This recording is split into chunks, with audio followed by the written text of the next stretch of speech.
Ladies and gentlemen, welcome back to the Man United edition Shirtless Plantain Show podcast. That is a lot to say in one go, but I'm with my co-host, my younger brother, my homie, a lot of different things. This is my guy. What's up, Tommy? How are you? I'm good, man. Good win today. So, what about yourself? How are you doing?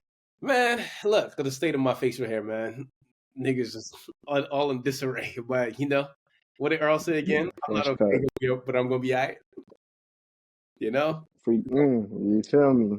We're going to be all right. But Manchester United Football Club, they beat Leicester 3-0 today. And the biggest thing I could take away from this game is that Ahmad's better than all of you. So that's, if I could wrap up the podcast in 20 minutes, I'll just say Ahmad's better. And that's really it. But we got a lot to talk about. Ruud van Nistelrooy came in interim role and he did not lose a game. Only thing that he dropped points was Chelsea 1-1, which was unfortunate because that should have been a 3-0 win. But hey, listen, a 1-0 win. But hey, listen, United did their thing with under Ruud. So talk to me about the game today. How do you feel about what you saw? It was a good game. It was a real good game. It was a good lineup from jump that we got. I feel like the people we had on the 11 we started with, that was the best out of all the available people who are just. I know people are just coming back from injuries. So that was the best lineup. And we dominated the game. Like, we kept the ball in their half, kept making chances. They had the odd few break, but the first time I want to talk about that lineup, that midfield too, Ugarte and Casemiro, sensational. They stopped every single counter attack because Leicester was missing Vardy, so they put Ayew there, and he's been pretty good for Leicester coming off the bench. He's been balling. So Ugarte and Casemiro were able to stop him from even getting to Martinez and Delit, who again, those two also sensational. Delit especially, he's been quietly going about his business. I think his last 4 or 5 games, he's been very good. And honestly, I think it was just good. The forwards, 2 out of the 3 were not useless, but they would be the biggest sore points and the right back. But those Højlund and Rashford just weren't on it today. But it wasn't like anything bad or like an indictment. It was an off day. And we keep it pushing. Yeah. And Ahmad sensational. And Bruno on his 250 appearance, he decided to have himself a day. Salute. But overall, I think it was a good solid win. Like I said earlier this season, I think we went the Fulham game. Good professional win. Stuff you can build on before the new manager comes in, and it's good to go into international break with a win and some good vibes around the club. We're not the Manchester club in a crisis. It's not a beautiful thing to say, Oh my days, that bald man. Oh God, you look at his head. I'm gonna Yeah, slap man. it. We lost to a 31-year-old, like we did. But yeah, listen, man, being a United fan, it's good vibes, man. Obviously there are some stuff off the pitch. We saw the Rashford camera incident last week. Too many entitled fans around the club thinking they can talk to players anyhow. But even the dude that was talking to Garnacho, like, we're hard on Garnacho because we know the talent is there. It's like, yo, Yeah. why are you trying to coach this kid? Like Garnacho said, why are you not playing today? Okay. But on Garnacho, he has to learn Manu Ginobili, okay? You're a 6-man. Come off the bench, bro. Literally. Like, you're not, and I agree with you. Like, again, I've always said it. This is always my point. Good player with a great potential. Some people think he has like I think he has great potential. He's just not a starter right now. He's just not a starter. Bring him on around this time, the 50, 60, 70-minute mark. He can run at plays, make stuff happen when the game's stretched. That's Garnacho. And that goal today was beautiful. Beautiful goal. He still messed up, but I think that's because he's low on confidence right now. But That's when why he got his opportunity, he took it. That's why I didn't celebrate. Probably could have confidence thing. He was probably annoyed with the fans. Christian Yeah. Eriksen, we came in and did a great job. It's a shame that he physically can't do it anymore. You can tell the physicality is gone, but the technique is supreme always. Mm-hmm. He's the one that set up the third goal, basically. But yeah, man, it's just one of those things where you're proud of the club, man. They did their thing on the route, and now it's time to learn 3-4-3. Amorim is getting a lot of ammo back. He's getting Lenny Euro in. He's getting Luke Shaw. Yes. He's getting Tyrell Malacia. So he's getting the players in. He seems like a very confident man. You saw even today when Sporting went down 2-0 and ended up winning 4-2. He's just a very confident manager. So It bodes well. Question for you. Ruud van Nistelrooy, what do you think Ruben Amorim should do with him? Honestly, I've heard some chatter about like, oh, just better bring your own staff, just cut ties. I think we should keep him there, like keep him in that like a manager, I mean, coach, assistant manager role, just like because I think he can learn from Ruben Amorim, and he can also help the club.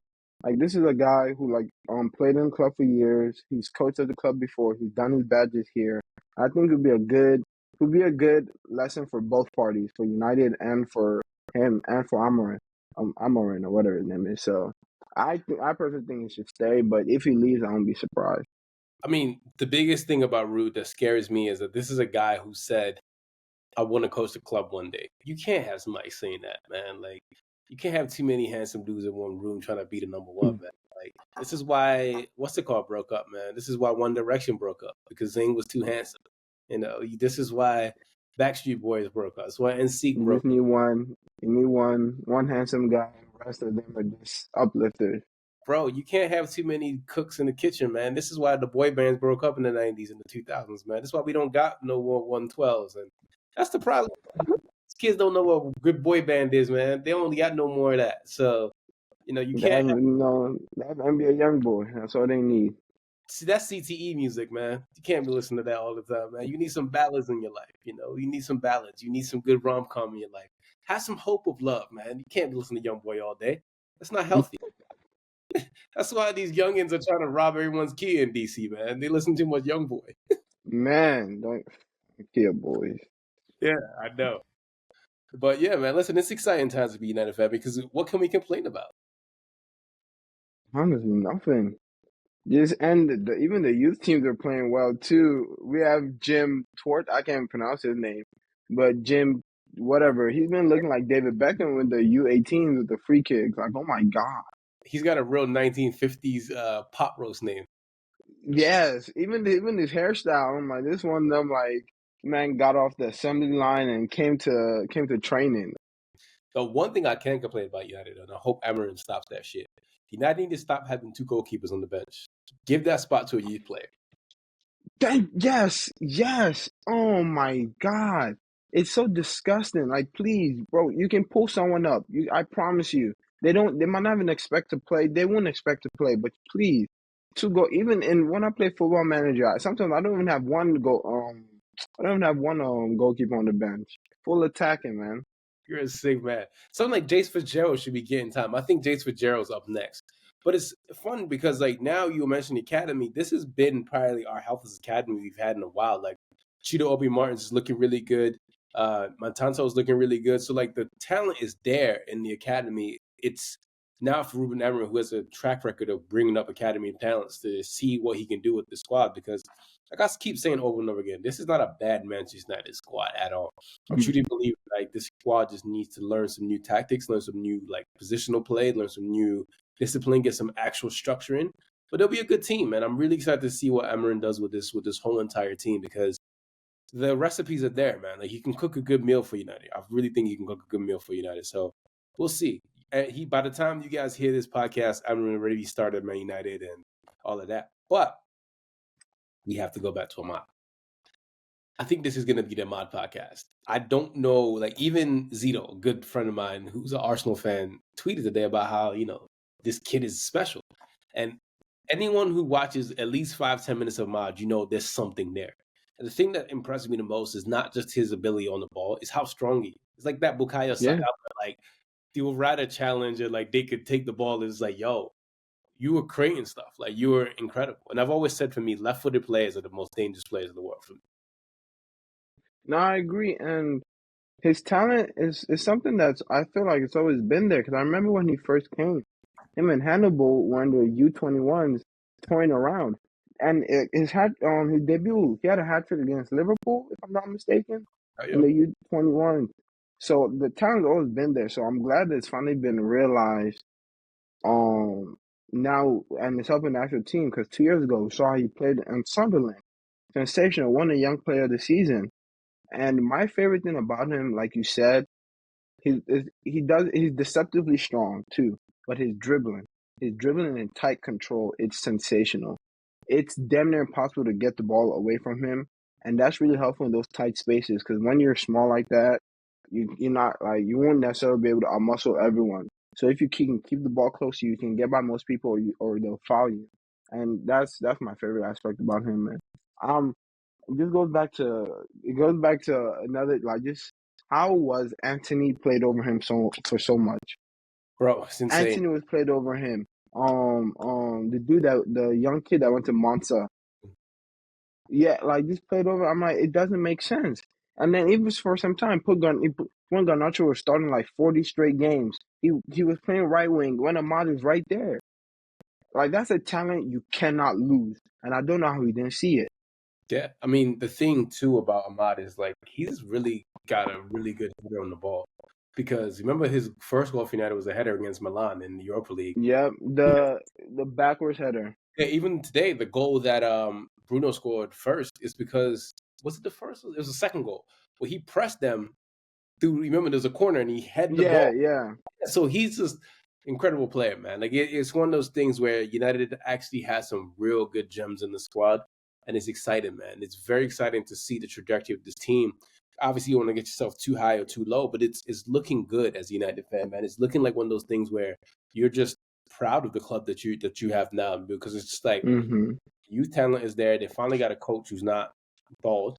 They finally have a coach who's promising. I'm not gonna say Amorim's the end all be all, but the recipes are there for success, and he seems like he's hungry to take on the position because United is such an elusive job, man. Everybody wants to be that coach to bring United to the next level, and I think that's the thing I'm excited about is to see how does he adapt because he seems like he's very good in the media too.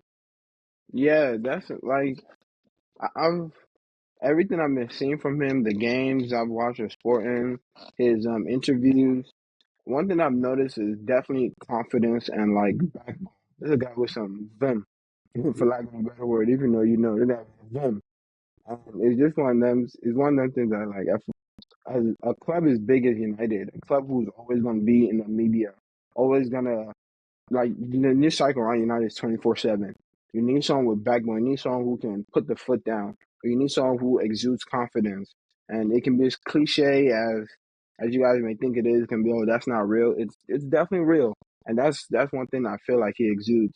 Like a guy, and also help in his coaching because he would be sure about his tactics. He's sure about how he wants to play. He won't just compromise it instantly or abandon it.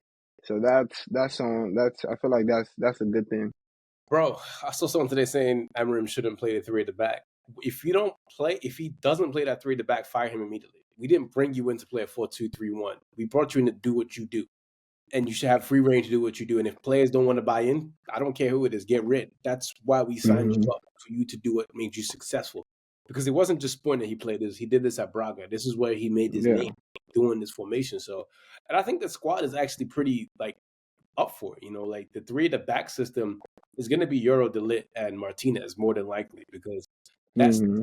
and one quick note: Andre Onana is so good as a goalkeeper. He's been our best player this season by far. And I saw a tweet that was like, "Oh, look how good your goalie is when he's not facing literally 20 shots a game, like literally 20." And that's not an exaggeration. We were facing 20, 25 shots a game. Your goalkeeper will make a mistake. It's like being punch drunk. Like if you're a boxer, keep your guard up. Just keep letting someone jab you. A jab is gonna slip in. A head maker is gonna slip in. You're gonna get hit. So you see, he's facing like I'm not sure the averages, but from the looks of it looks like about like between like 6 to 11, 6 to 10 shots, depending on the team. That's a manageable thing for a goalie. He can handle that. I think he's generally been our best player this season. Really good, and his distribution with both feet is insane. Shout out to Johnny Evans too for just coming in the clutch all the time, just when he needs to. That man just whenever called upon, all right, I got you, and he's out there. I Yeah, love it. under Ruud, United scored 11 goals, so it's just like the good vibes are here. And there's something I've always said, like, this is no slight to Erik ten Hag. I don't want to be disrespectful with him because it's a hard job. But he lost himself. And at a job like United, you can't lose yourself and get drowned in the job. You have to be taking Hmm. every single week. And he didn't do that. And Ruud came in, and obviously he's a club legend. He had a little bit of leeway to players respect him. But show some gravitas, show some cojones, show that, like, you're the man. And Ruud showed that with his turtlenecks, and he got 11 goals and only conceded 3. So good record for him, man. Good record. So Yeah, and again, it's going into international break with a little run, with a little momentum, always feels good. And I promise you, coming in with a new manager, it will feel even better. Like it's just all building up. Like you said, the club in crisis in Manchester, and it's not the red one. no, Sensational feeling. absolutely not. And I'm just excited about it because you go into this, you got a new coach coming in. You got 2 weeks to like kind of bet everything in. You got players to like, that's not going to go into national break that can learn from him. Mm, He can really get started to really get his way across. So he starts tomorrow, man. By the time you guys hear this, will be the 11th of November, and that's just when he starts. So, it's one of those things where you don't lose at home to Leicester, who, no offense to them, United should never lose to a team like that, especially a newly yeah, promoted. I mean, even though Leicester's been in the Prem, but you handle your business. And it's a real professional win. 2 goals in the first half, a thunderbolt from Garnacho, and 3 points is 3 points. And the weather wasn't the best, but you do what you can and you show out. So one last, yeah. Mazroui is special. I will walk by your side to Mecca. I will protect you on your journey. Listen to me, Mazraoui. You are it. Oh, Allah will listen to all your doers, man. Oh my God, I love that guy. I love him so much. Like 10, consistent 7 out of 10 every time. He's just good and technically supreme on the Yeah, ball. Can pick out a pass, can dribble very well, got speed on him.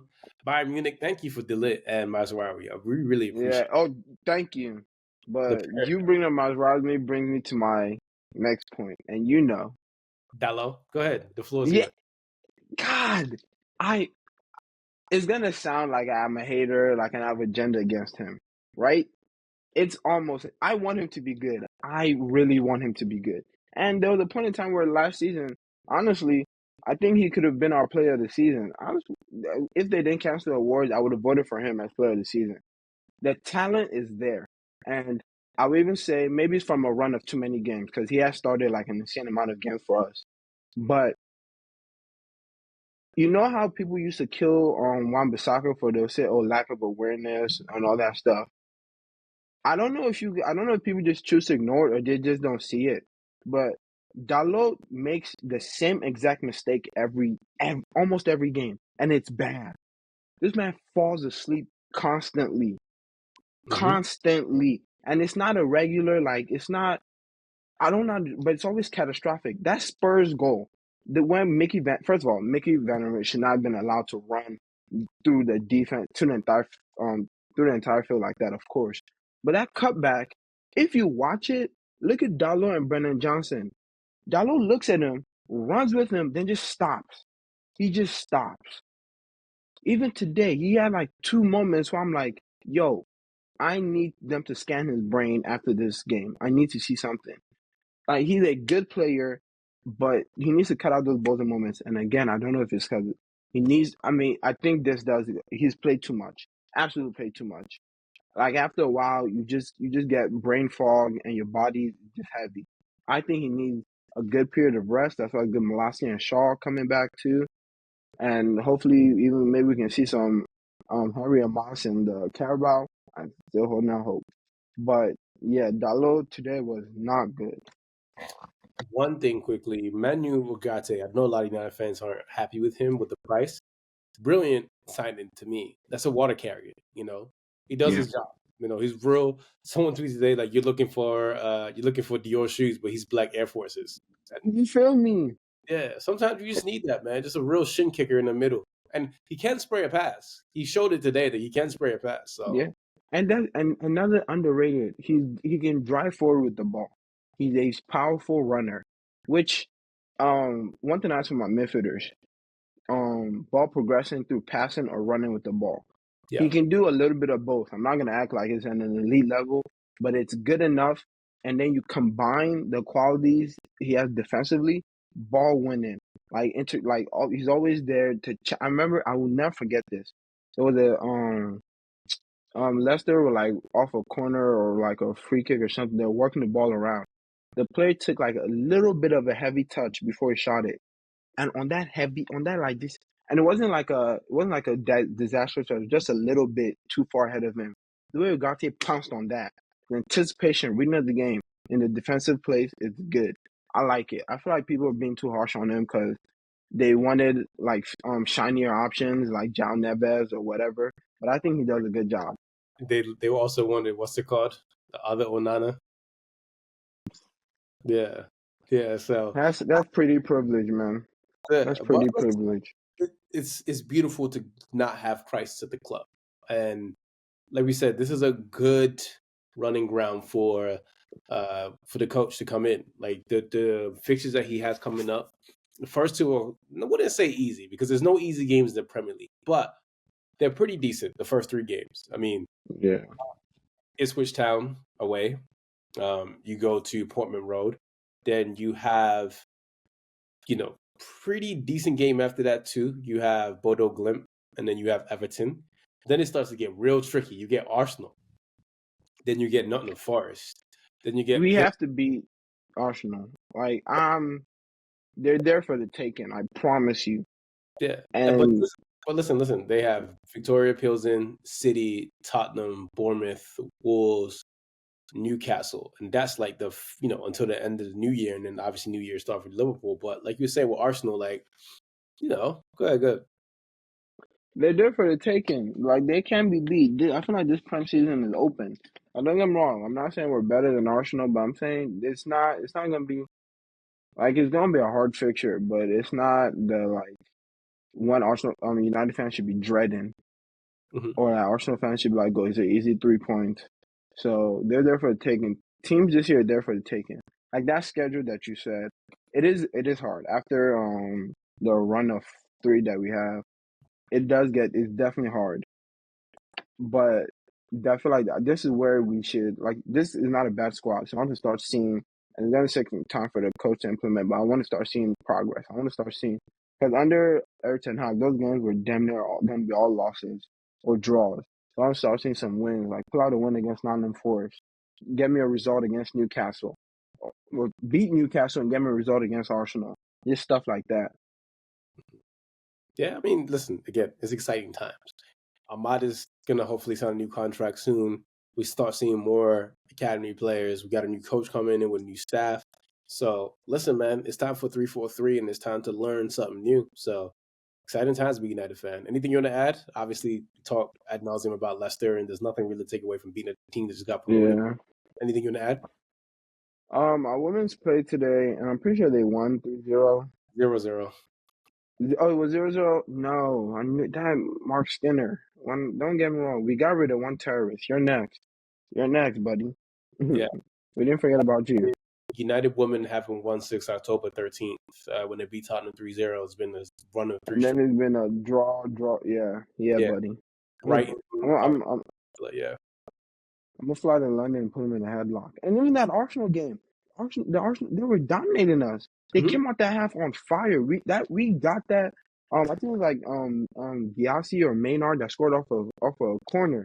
We got lucky there. So Mark Skinner, it was Maynard in the 82nd, and Russo scored first. Yeah, Mark Skinner, I'm gonna catch you, man. I'm gonna put you in a headlock. You're not safe. Just because you have hair, you think you're safe. No, you're bald in spirit. Ladies and gentlemen, for myself, Tosin and Tomi, we're out. Don't forget to like, subscribe, share, comment with everything that we're doing, man. I really appreciate you guys, and hopefully next time we record, I actually be a little bit more clean shaven. But right now we're going to rough look because I can grow out facial hair. So there's that. Anyways, this man looking at himself, admiring himself because he thinks he's so pretty. He is handsome, but no, I am. Yeah, look at his cheekbones. Anyways, we're out. Peace. Peace. Take your shirt off. Take your shirt off.